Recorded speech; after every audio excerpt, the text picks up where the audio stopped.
आज हम इक्वलिटी के ही कॉन्सेप्ट में एक और विचारक के विचार पढ़ेंगे, डॉर्किन, जो कि एक अमेरिकन पॉलिटिकल फिलोसोफर हैं।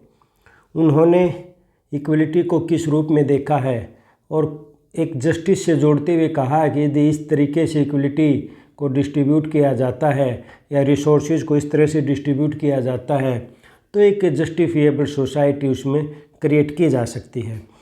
तो डॉर्किन का इक्वलिटी ऑफ रिसोर्सेज या रिसोर्सेज इक्विलिटेरियनिज्म, संसाधन समतावाद का जो कॉन्सेप्ट है उसको आज हम पढ़ेंगे। तो पहले कुछ पॉइंट्स देख लेते हैं, सारी बातें देख लेते हैं वो क्या कहना चाहता है। सबसे पहले तो जैसा कि हमने देखा था कि पहले तो इसकी एक बुक है जिस बुक में उसने एक कंसेप्ट दिया, sovereign virtue the theory and practice of equality, जो 2000 में लिखी गई थी। इसी में ही इसने इस कॉन्सेप्ट को दिया। एक किताब का तो नाम याद रख लेना।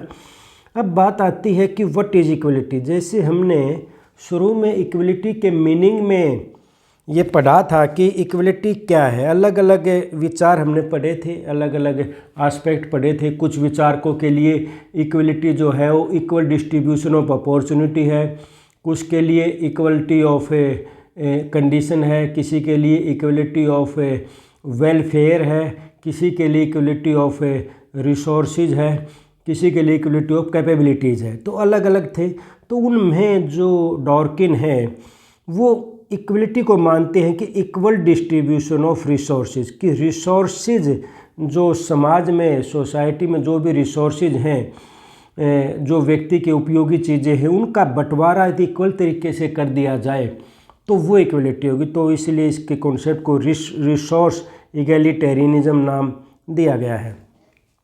अब किस तरह से बंटवारा हो, डॉर्किन का ये मानना है कि रिसोर्सेज का सही तरीके से बंटवारा हो जाता है। एक बार शुरुआत में इनिशियल स्टेज पर बंटवारा सही तरीके से हो जाता है तो उसके बाद जो सोसाइटी क्रिएट होगी वो इक्वल तो नहीं होगी, इक्वलिटी तो नहीं आएगी, क्योंकि आउटकम कभी इक्वल नहीं हो सकते।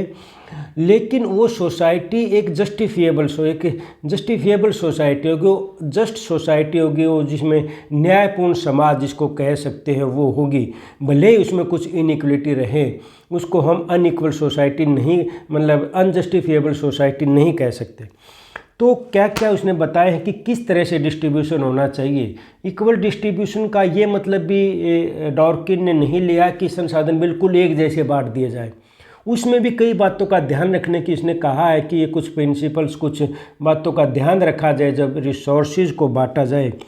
तो सबसे पहला तो कहता है equal distribution of initial stage. ये पहली स्टेज पर जब शुरुआत करें तो उस स्टेज की बात करता है कि इक्वल डिस्ट्रीब्यूशन होना चाहिए। ये लास्ट में डिस्ट्रीब्यूशन, ये फाइनल स्टेज की बात नहीं, तो शुरुआत में एक बार डिस्ट्रीब्यूशन इक्वल होना चाहिए। और आगे कहता है कि during distribution of resources the principle of equal respect and equal concern, सबको एक जैसा नहीं बांटना चाहिए, बल्कि दो चीज़ों का ध्यान रखना चाहिए। महत्वपूर्ण शब्द जो भी रेड कलर में लिखे गए हैं, ये सभी महत्वपूर्ण शब्द हैं जो उसके पर्टिकुलर इसके रिसोर्स इक्वलिटेरियनिज्म के कॉन्सेप्ट में यूज किए जाते हैं डॉर्किन द्वारा। एक तो है इक्वल रिस्पेक्ट और इक्वल कंसर्न। सबसे पहला तो इक्वल रिस्पेक्ट इक्वल रिस्पेक्ट क्या है कि इक्वल रिस्पेक्ट क्या है कि सभी को छूट होनी चाहिए, अपनी फ्री चॉइसेस होनी चाहिए। उनके एम क्या निर्धारित करेंगे, कैसे उनको प्राप्त करेंगे, क्या गोल होंगे, इसमें उनकी चॉइस होनी चाहिए। उनकी चॉइस के अनुसार उनको रिस्पेक्ट देनी चाहिए। और रिस्पेक्ट देयर एम्बिशंस, उनके एम्बिशंस क्या क्या है, उनके इंटरेस्ट क्या क्या है, इनकी हमें रिस्पेक्ट करनी चाहिए। ये नहीं है कि हम उनको गाइड करें कि यह आपके लिए अच्छा है, या स्टेट गाइड करे कि यह आपके लिए अच्छा है और आप ये चुनो। तो भविष्य के बारे में, लक्ष्य चुनने के बारे में, या कोई भी रिसोर्सेज चुनने के बारे में, जब रिसोर्सेज का बंटवारा हो तो कौन क्या बनना चाहता है, उस रिसोर्सेज में उसकी चॉइसेस होनी चाहिए, फ्री चॉइसेस होनी चाहिए। उसको अपने लक्ष्य चुनने का और उसी के अनुसार रिसोर्सेज चुनने का जो है वो अधिकार होना चाहिए। तो है इक्वल रिस्पेक्ट, सभी को बराबर सम्मान दिया जाना चाहिए। दूसरा है इक्वल कंसर्न। इक्वल कंसर्न में कहता है to fulfil the interest of one the others interest should not be compromised. इसमें इक्वल कंसर्न यानी कि सभी की बराबर चिंता रखनी चाहिए। ये नहीं आपने एक को ज़्यादा दे दिया दूसरे को कम दे दिया।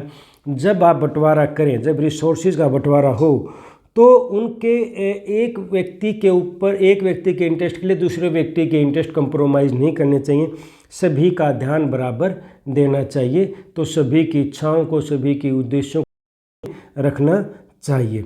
तो दूसरी बात ये है।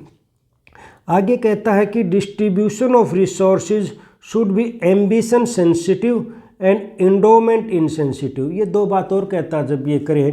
एम्बिशन सेंसिटिव मतलब है कि उसकी एम्बिशंस क्या है, वो क्या बनना चाहता है, क्या करना चाहता है, उसी के अनुसार रिसोर्सेज एलोकेट उस पर होने चाहिए। एक व्यक्ति की अलग अलग हो सकती है, कोई डॉक्टर बनना चाहता है, कोई बिजनेसमैन बनना चाहता है, कोई एक अच्छा फार्मर बनना चाहता है, कोई एजुकेटर बनना चाहता है, तो उसी के अनुसार रिसोर्सेज का एलोकेशन होना चाहिए। इंडोमेंट इनसेंसिटिव, इंडोमेंट का मतलब है जो चीज़ें प्रभु ने, भगवान ने हमें दी हैं, जिसके लिए हम रिस्पॉन्सिबल नहीं हैं, वो चीज़ें अच्छी भी हो सकती हैं, बुरी भी हो सकती हैं। हमें ज़्यादा इंटेलिजेंट किसी को बना देता हो, एक अच्छी चीज़ है, किसी को मंदबुद्धि बना देता है, किसी को शारीरिक रूप से या मानसिक रूप से अपाहिज बना देता है भगवान। तो इंडोमेंट वो एक भगवान की दी हुई चीज़ें, प्रकृति की देन है।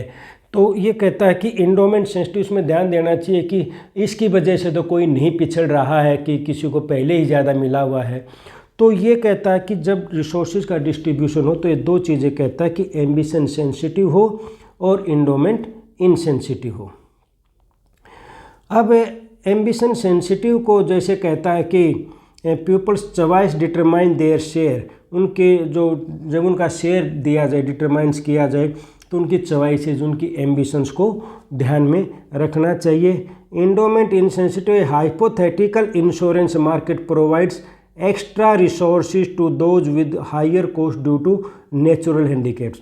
तो इसका मतलब ये है कि जो व्यक्ति, जो इंडिविजुअल, जो प्रकृति ने किसी न किसी तरह उसके साथ भेदभाव किया है, उसको अपाहिज बना दिया या उसको मंदबुद्धि बना दिया या और कोई इसमें मानसिक या शारीरिक कमी छोड़ दी, तो उसको एक कंपनसेट करना चाहिए, तभी रिसोर्सेज का बंटवारा ठीक तरह से। ये नहीं सबको एक जैसा बांट दिया, बल्कि उनको कुछ ज़्यादा कंपनसेट करना चाहिए, उसको देना चाहिए, जो कि अफर्मेटिव एक्शन जो आज लिए जाते हैं, तो उनका एक तरीके से डॉर्किन जो है वो समर्थन करता है। एक है फिर envy test should be cleared, it means each is satisfied with its allocated resources. जब रिसोर्सेज का बंटवारा किया जाए तो उसमें सभी व्यक्ति सेटिस्फाई होने चाहिए, किसी को एक दूसरे से ईर्ष्या नहीं होनी चाहिए, किसी को ये नहीं लगना चाहिए कि इसको ज़्यादा दे दिया, मेरे को कम दिया। और कोई इसका जब पता चलेगा, जब उनसे कहे कि आप अपने रिसोर्सेज किसी से बदलना चाहो तो बदल सकते हो, और कोई भी व्यक्ति तैयार ना हो बदलने के लिए, तो इसका अर्थ यही निकलता है कि वो अपने रिसोर्सेज के बंटवारे से सेटिस्फाई है, उसको दूसरे से कोई ईर्ष्या नहीं है। अगर कोई एनवी नहीं है, कोई किसी से ईर्ष्या नहीं है, तो इसका मतलब जो है और रिसोर्सेज का बंटवारा और इगैलिटेरियन तरीके से हुआ है, बिल्कुल समान तरीके से हुआ है। प्रिंसिपल ऑफ स्पेशल रिस्पॉन्सिबिलिटी, ये एक स्पेशल रिस्पॉन्सिबिलिटी प्रिंसिपल है। Each individual is responsible for the outcomes of his और हर चॉइसेस। हमने पहले बताया था कि जब ईच रिस्पेक्ट तो और ईच कंसर्न की जब बात थी, तो इस रिस्पेक्ट में कहा था कि व्यक्ति फ्री है, उसको रिसोर्सेज में चॉइस दी गई है अपने गोल निर्धारित करने की और उसी के अनुसार रिसोर्सेज में अपना शेयर लेने की। अगर वो चॉइस लेने के बाद, अब बाद में उसकी चॉइस गलत साबित होती है, तो इसके लिए फिर वो खुद रिस्पॉन्सिबल है। इसके लिए फिर ये नहीं कह सकते कि दूसरा कोई रिस्पॉन्सिबल है या उसके साथ भेदभाव किया गया या उसके साथ समान रिसोर्सेज नहीं बांटे गए हैं। ये आगे एक उदाहरण से भी समझेंगे। Outcome of an individual may be poor due to bad choice या बैड लक या ना ऑप्शन लक और ब्रूट लक, बैड लक या ब्रूट। तो इसने कहा कि रिसोर्सेज बंटने के बाद हो सकता है कि कुछ समय बाद किसी की स्थिति बहुत बेहतर बन जाए और किसी की स्थिति बेहतर ना बने, कोई पिछड़ जाए और कोई बहुत आगे बढ़ जाए। तो ये दो वजह से हो सकता है, या तो बैड चॉइस, या तो उसने चॉइस गलत की थी। उसको एक चॉइस नहीं लेनी चाहिए थी, उसने मान लो कि किसान बनने का फैसला लिया, उसका गलत रहा हो और उसको दूसरा फैसला लेना चाहिए था, या कोई भी और भी रिसोर्सेज में उसका फैसला गलत हो सकता है। दूसरा बैड लक। बैड लक यानी कि किसी ने फैसला ठीक किया था लेकिन कुछ प्रकृति का ऐसा हुआ कि जिसकी वजह से उसको नुकसान हो गया। यानी कि मान लो कि कोई किसान है, उसने किसान बनने का ज़मीन रिसोर्सेज में अपने हिस्से में ले ली और ज़मीन में कोई आपदा आ गई या कोई भूकंप या कोई बाढ़ आ गई या कोई और सूखा पड़ गया, तो उसकी वजह से उसने मेहनत में कोई कमी नहीं थी, उसकी योग्यता में भी कोई कमी नहीं थी, उसकी मेहनत में भी कमी नहीं थी, लेकिन उस प्राकृतिक आपदा ने उसको बुरी स्थिति में ला दिया, तो वो हुआ उसका बैड लक, जिसको ब्रूट लक बोलता है। अब आगे बैड लक और ब्रूट लक के बारे में जो कहता है डॉर्किन, वो ये कहता है कि bad luck to be compensated but not the bad choice. अगर बैड लक है यानी अगर आदमी पिछड़ गया है, उसकी स्थिति दयनीय हो गई है, वो बैड लक की वजह से हुई है, यानी कि उसकी मेहनत में और योग्यता में कोई कमी नहीं थी, चॉइस भी उसकी ठीक थी, लेकिन जैसे मैंने उदाहरण दिया कि उसकी वजह से अगर वो पिछड़ गया, तो ऐसे व्यक्ति को कंपनसेट सरकार को करना चाहिए, ये सरकार की जिम्मेवारी है, राज्य जिम्मेवारी है। लेकिन बैड चॉइस की वजह से उसने चॉइस की, चॉइस उसकी गलत थी, या उसने मेहनत नहीं की, या उसमें योग्यता की कमी रह गई, या किसी भी वजह से उसके फैसले गलत हो गए, तो इस वजह से यदि वो पिछड़ता तो डॉर्किन कहता है कि इसको कंपनसेट नहीं करना चाहिए। तो बैड लक और बैड चॉइस में वो फ़र्क करता है, और बैड लक को कंपनसेट करने की बात करता है, इसको ब्रूट लक भी बोलता है, और बैड चॉइस को कंपनसेट करने की बात नहीं बोलता। और आगे कहता after this process inequality among individuals may be emerged but this inequality are justifiable. ये कहता है कि इस प्रोसेस के बाद भी ये नहीं है कि समाज में सभी बराबर हो जाएंगे, इनइक्वलिटी तो रहेगी और पूरी संभावना और आएगी, लेकिन जो इनइक्वलिटी होगी वो इनइक्वलिटी जस्टिफिएबल होगी, यानी कि आप उसको अन्यायपूर्ण नहीं कह सकते। वो आई है, ये नहीं कि रिसोर्सेज उनको कोई अपॉर्चुनिटी दे दी गई या रिसोर्सेज में कुछ उनके साथ पक्षपात हुआ, ऐसा नहीं है, बल्कि सब कुछ ठीक तरीके से हुआ, लेकिन फिर भी उसकी मेहनत की कमी से सभी लोग बराबर मेहनत नहीं करते, एक जैसी योग्यता नहीं रखते, या एक जैसी कंसिस्टेंसी नहीं होती काम करने की, तो पिछड़ जाते हैं और कुछ लोग आगे बढ़ जाते हैं। तो उसने कहा लेकिन वो इनइक्वलिटी जो होगी, यदि रिसोर्सेज का बंटवारा इगैलिटेरियन वे में हुआ है, तो फिर आप उसको एक जस्टिफिएबल सोसाइटी मानेंगे, उसको ये नहीं कहेंगे कि ये अनजस्टिफिएबल है। तो ये उसका कहना था। एक इमेज इन मार्केट प्रोसेस कहता है, उसने एक एग्जाम्पल देता है कि कोई जहाज़ डूब जाता है और उसमें कुछ व्यक्ति बच जाते हैं और किसी टापू पे है और वहाँ पे रिसोर्सेज है, उनको वहीं पर अपना जीवन यापन करना है, तो पहले तो इनिशियल पोजीशन में वही उसी तरीके से अपने रिसोर्सेज बांटते हैं इक्वल तरीके से, और उनमें भी उनको ईच रिस्पेक्ट और ईच कंसर्न, प्रत्येक व्यक्ति को का कंसर्न ध्यान में रखा जाता है, उसकी रिस्पेक्ट की जाती है, उसकी चॉइसेस के आधार पर उनको रिसोर्सेज एलोकेटेड किए जाते हैं। लेकिन फिर भी इंटरमीडिएट और कुछ लोग इसमें एक मार्केट का एक इंश्योरेंस भी करते हैं, क्योंकि सभी को ये है कि कहीं ना कहीं कुछ नुकसान हो सकता है, तो कुछ लोग अपना कुछ हिस्सा जो है जो अपने इंश्योरेंस पॉलिसी में भी लगाते हैं, जो मार्केट में इंश्योरेंस पॉलिसी है, ताकि ऐसी स्थिति में कंपनसेट किया जा सके। तो ये पोजीशन है इनिशियल पोजीशन, उसके बाद इंटरमीडिएट पोजीशन में, अब उसके बाद किसी का बैड लक है, किसी की बैड चॉइस साबित होती है या कोई मेहनत नहीं करता, निश्चित रूप से वो अलग अलग कामों में लगते, कोई सफल होता है कोई नहीं होता, और जो एंड रिजल्ट आता है उस रिजल्ट में ज़रूरी नहीं है कि सभी बराबर हों, कुछ अच्छी पोजीशन में हो जाएंगे पहले से भी और कुछ की पोजीशन पहले से पिछड़ सकती है। तो ये बात उसने कही है इमेजिन, ये भी एक एग्जाम्पल उसने एक शिपयार्ड का दिया है डॉर्किन ने। अब इसको हम एक उदाहरण के तरीके से समझते हैं, जो सारी बातें डॉर्किन ने कही हैं, जो सारे प्रिंसिपल कहे हैं।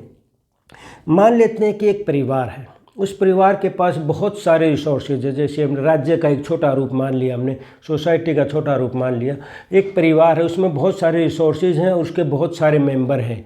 अब वो मेंबर्स को रिसोर्सेज का बंटवारा करना है, तो रिसोर्सेज का मान लो कि ये मेंबर हैं, ए है, बी है, सी है, डी है, ई है, ये मेंबर हमने एग्जांपल के लिए मान लिए। उनकी चॉइसेस अलग अलग हैं। ए जो है फार्मर बनना चाहता है, बी शॉपकीपर या बिजनेसमैन बनना चाहता है, सी मिल्कमैन बनना चाहता है, डी एजुकेटर बनना चाहता है और डी इंडस्ट्रियलिस्ट बनना चाहता है।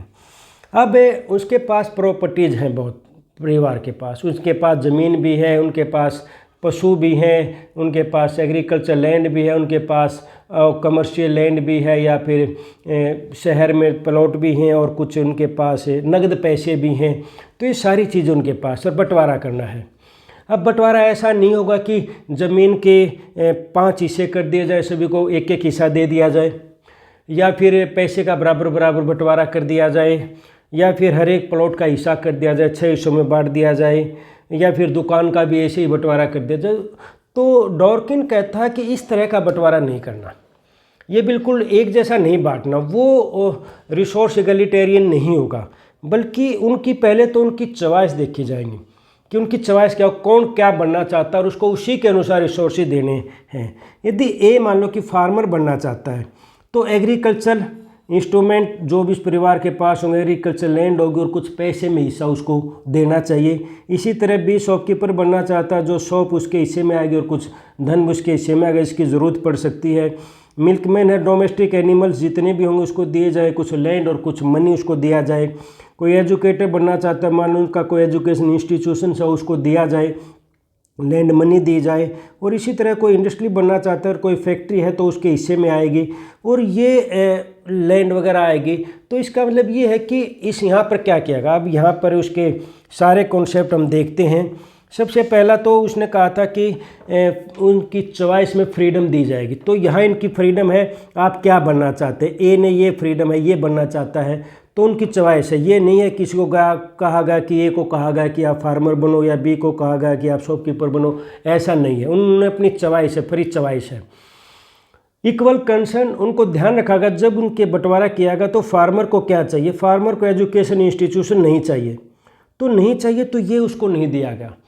तो जैसे कि इक्वल कंसर्न में सबको बराबरी ढंग से बांटा गया, रिसोर्सेज ढंग से बांटा कि जैसे कि उनकी चॉइस थी।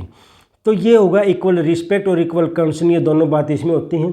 अब इस बंटवारे के बाद यदि सारे संतुष्ट हैं और इनसे ये कहा जाए कि आप अपने रिसोर्सेज जो एलोकेट हुए हैं, यदि आप उससे संतुष्ट नहीं हैं तो आप दूसरे के साथ बांट सकते हैं। और कोई भी यदि बांटने को तैयार ना हो, तो बांटने को तैयार ना हो तो इसका मतलब वो इनवी टेस्ट जो उसने कहा था, इनवी टेस्ट में निकालना पास हो गए, यानी कि सभी सेटिस्फाई हैं। ये है इसमें एक बात जो इनवी टेस्ट थी। फिर इसके बाद जो रिसोर्सेज में उसके बाद कुछ का जो मिडिल स्टेज है, जो उसने कहा था इंटरमीडिएट स्टेज जो है, उसमें कुछ के बाद कुछ रिसोर्सेज का अच्छा यूज करेंगे। किसी के पास हो सकता है कि फार्मर की कंडीशन किसी तरह से अच्छी ना रहे, पिछड़ जाए, या फिर एजुकेटर का एजुकेशन इंस्टीट्यूशन ना चल पाए, किसी भी तरह से उनमें फ़र्क आ सकता है।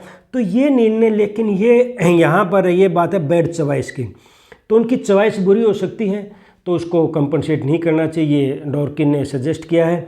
लेकिन हो सकता है जैसे फार्मर ने चॉइस ठीक की थी, जैसे मैंने उदाहरण दिया था कि एजुकेशन इंस्टीट्यूशन ना उसका एग्रीकल्चर इंस्ट्रूमेंट या कल्चर, उसने सही फैसला लिया था, चॉइस ठीक थी, खेती में बहुत मेहनत की, लेकिन कोई आपदा आने की वजह से, सूखा पड़ने की वजह से, बाढ़ आने की वजह से उसकी स्थिति बिगड़ गई। तो ये जो बात है, तो ऐसी स्थिति में इसको बोलता है फिर बैड लक, तो इसमें उसको कंपनसेट करना चाहिए राज्य को, ये मानना है इसका डॉर्किन का। तो इस तरह से, और इसमें जो एक बात कही थी जो है कि सिंपैथी की जो बात की थी, दो तरह की, जैसे हम पीछे देखते हैं, जो ये कहा था कि इंडोमेंट इनसेंसिटिव और एम्बिशन सेंसिटिव। तो ये एम्बिशंस को देख के ही इनको किया गया कि जैसी जिसकी एम्बिशन थी उसी को उसी तरह से जो रिसोर्सेज हैं वो एलोकेट किए गए, सोशल गुड्स उसको दी गई हैं। और इंडोमेंट इनसेंसिटिव मतलब यहाँ ये भी देखा गया, अगर किसी की स्थिति खराब है, यानी कि मान लो कि शॉपकीपर बनना चाहता है, उसकी आर्थिक स्थिति तो हमने कर दी ठीक, लेकिन किसी वजह से अपाहिज है वो, या उसकी में और कोई कमी है, या कि मंद बुद्धि है, तो ऐसी स्थिति में उसको कंपनसेट किया जा सकता है। तो ये सारे जो एस्पेक्ट उसने दिए हैं, तो इस एग्जाम्पल को उनको किया जा सकता है, फिट किया जा सकता है। और इसमें फिर आगे जैसे उसका कहना है कि जो है इसके बाद सभी की स्थिति एक जैसी नहीं रहेगी, कुछ की स्थिति बेहतर बन जाएगी, कुछ की पिछड़ जाएगी। और इस तरह से जो कहना है जो डॉर्किन का कि ये सोसाइटी जो होगी ये फिर जस्ट सोसाइटी होगी, इसको आप अनजस्ट नहीं मान सकते। इनइक्वलिटी रहेगी समाज में, ज़रूर इनइक्वलिटी रहेगी, क्योंकि जो योग्य लोग हैं जो ज़्यादा मेहनती निश्चित रूप से ज़्यादा करेंगे। तो इस तरह से जो है डॉर्किन जो है इस तरह से इक्वलिटी की बात करते, इक्वलिटी इगलिटेरियन की बात करते और एक तरह से जस्टिस की बात करते कि यही न्यायपूर्ण होगा, इसी तरह से बंटवारा करना जो हो न्यायपूर्ण होगा। अब ये कॉन्सेप्ट था डॉर्किन का जो उसने इगलिटेरियन, रिसोर्स इगलिटेरियन, या फिर एंडरसन ने जो एलिजाबेथ एंडरसन ने इसको लक इगलिटेरियनिज्म भी नाम दिया है। लेकिन इसके क्रिटिसिज्म है, जैसे कि सभी चीज़ें जो है आपको पता है कि ये प्रैक्टिकल इतनी एप्लीकेबल नहीं है जितनी थ्योरेटिकल हम देख लेते हैं। डिफ़िकल्ट टू इम्प्लीमेंट, इसको इम्प्लीमेंट करना इतना आसान नहीं है। Not easy to differentiate between bad luck and bad choice, ये एक महत्वपूर्ण आलोचना है कि ये आसान नहीं है कि आप आदमी हर एक अपनी चॉइस को भी बैड लक कह सकता है कि मेरा बैड लक ही था कि मैंने एक चीज़ के बजाय दूसरी चीज़ चुनी, जबकि अगर मैं दूसरी चुन लेता तो मेरा ठीक होता।